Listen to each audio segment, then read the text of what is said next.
ಆರೋಪಿ ಪವಿತ್ರ ಗೌಡಗೆ ಮನೆ ಊಟ ಇಲ್ಲ. ಪವಿತ್ರ, ಲಕ್ಷ್ಮಣ್ ಹಾಗೂ ನಾಗರಾಜ್ ಈ ಮೂವರಿಗೂ ಕೂಡ ಮನೆ ಊಟ ಸಿಗಲ್ಲ. ವಾರಕ್ಕೊಮ್ಮೆ ಮನೆ ಊಟ ನೀಡುವ ಆದೇಶಕ್ಕೆ ಇದೀಗ ಬ್ರೇಕ್ ಬಿದ್ದಿದೆ. ಮನೆ ಊಟದ ಆದೇಶಕ್ಕೆ ತಡೆ ನೀಡಿದೆ ಹೈಕೋರ್ಟ್.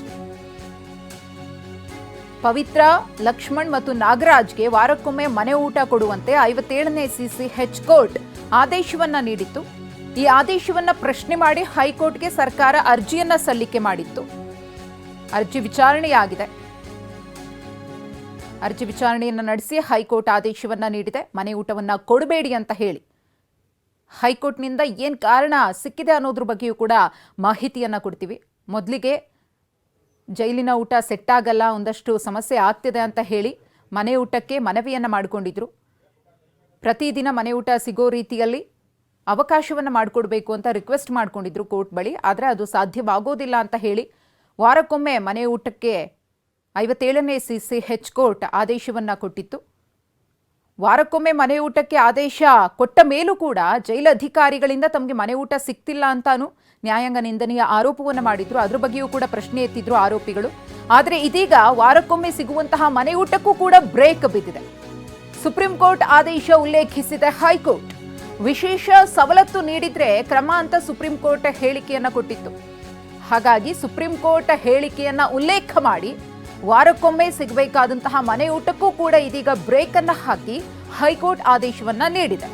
ನ್ಯಾಯಮೂರ್ತಿಗಳಾದ ಎಂ ನಾಗಪ್ರಸನ್ನ ಅವರಿದ್ದ ಹೈಕೋರ್ಟ್ ಪೀಠ ಆದೇಶವನ್ನ ಕೊಟ್ಟಿದೆ. ಎಷ್ಟೇ ದೊಡ್ಡವರಾಗಿದ್ರೂ ಕೂಡ ಕಾನೂನಿನ ಮುಂದೆ ಎಲ್ಲರೂ ಒಂದೇ. ಇದು ನ್ಯಾಯಮೂರ್ತಿ ಎಂ ನಾಗಪ್ರಸನ್ನ ಅವರಿದ್ದ ಹೈಕೋರ್ಟ್ ಪೀಠದ ಆದೇಶ. ರೇಣುಕಾಸ್ವಾಮಿ ಕೊಲೆ ಪ್ರಕರಣಕ್ಕೆ ಸಂಬಂಧಪಟ್ಟಂತೆ A1 ಆಗಿರುವಂತಹ ಪವಿತ್ರ ಗೌಡ, ಇನ್ನುಳಿದಂತಹ ಇಬ್ಬರು ಆರೋಪಿಗಳು ನಾಗರಾಜ್ ಮತ್ತು ಲಕ್ಷ್ಮಣ್ ಮನೆ ಊಟಕ್ಕೆ ಏನು ಪರ್ಮಿಷನ್ ಅನ್ನು ತಗೊಂಡಿದ್ರು 57ನೇ ಸಿಸಿಎಚ್ ಕೋರ್ಟ್ನಿಂದ, ಇದೀಗ ಹೈಕೋರ್ಟ್ನಿಂದ ಅದಕ್ಕೆ ಬ್ರೇಕ್ ಬಿದ್ದಿದೆ.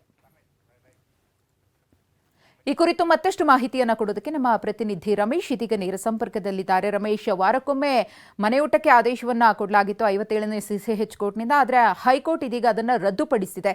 ಏನೆಲ್ಲ ಕಾರಣಗಳನ್ನು ಉಲ್ಲೇಖ ಮಾಡಿದೆ ಅಂತ ಹೈಕೋರ್ಟ್?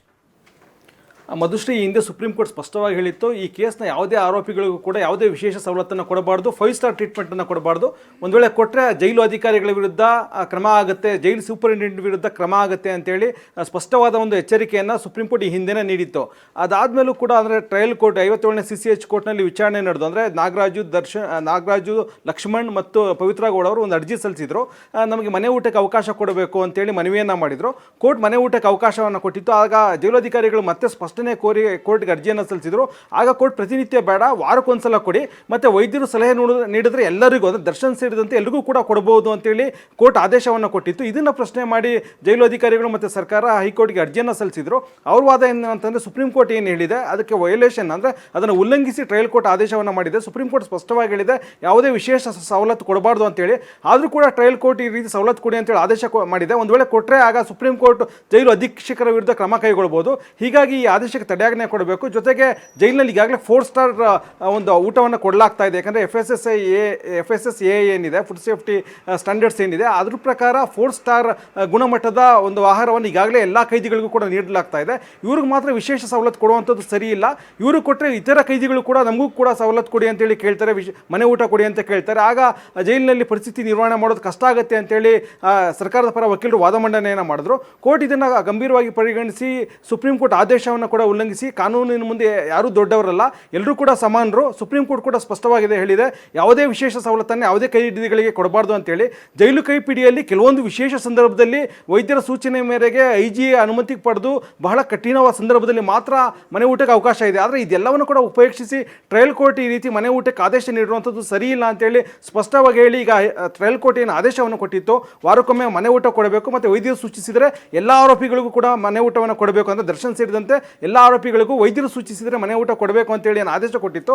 ಆ ಆದೇಶಕ್ಕೆ ಈಗ ಮಧ್ಯಂತರ ತಡೆಯಾಜ್ಞೆ ಕೊಟ್ಟು ಈಗ ಎಲ್ಲ ಆರೋಪಿಗಳು ಅಂದರೆ ಪವಿತ್ರ ಗೌಡ, ಲಕ್ಷ್ಮಣ್ ಮತ್ತು ನಾಗರಾಜ್ಗೆ ನೋಟಿಸನ್ನು ಜಾರಿ ಮಾಡಿದೆ. ಜೈಲು ಅಧೀಕ್ಷಕರ ಮೂಲಕ ಅವರಿಗೆ ನೋಟಿಸನ್ನು ತಲುಪಿಸಿ ಅಂತೇಳಿ ಈಗ ಆದೇಶವನ್ನು ಮಾಡಿದೆ. ವಿಚಾರಣೆಯನ್ನು ಮುಂದೂಡಿದೆ. ಹೀಗಾಗಿ ಈಗ ಅವರೆಲ್ಲರ ವಾದವನ್ನು ಕೇಳಿದ ನಂತರ ಅಂತಿಮವಾಗಿ ಕೋರ್ಟ್ ಆದೇಶ ನೀಡುತ್ತೆ. ಈಗ ಮಧ್ಯಂತರವಾಗಿ ಈ ಒಂದು ತಡೆಯಾಜ್ಞೆಯನ್ನು ನೀಡಿದೆ. ಟ್ರಯಲ್ ಕೋರ್ಟ್ ಆದೇಶಕ್ಕೆ ಈಗ ಬ್ರೇಕ್ ಬಿದ್ದಂತಾಗಿದೆ.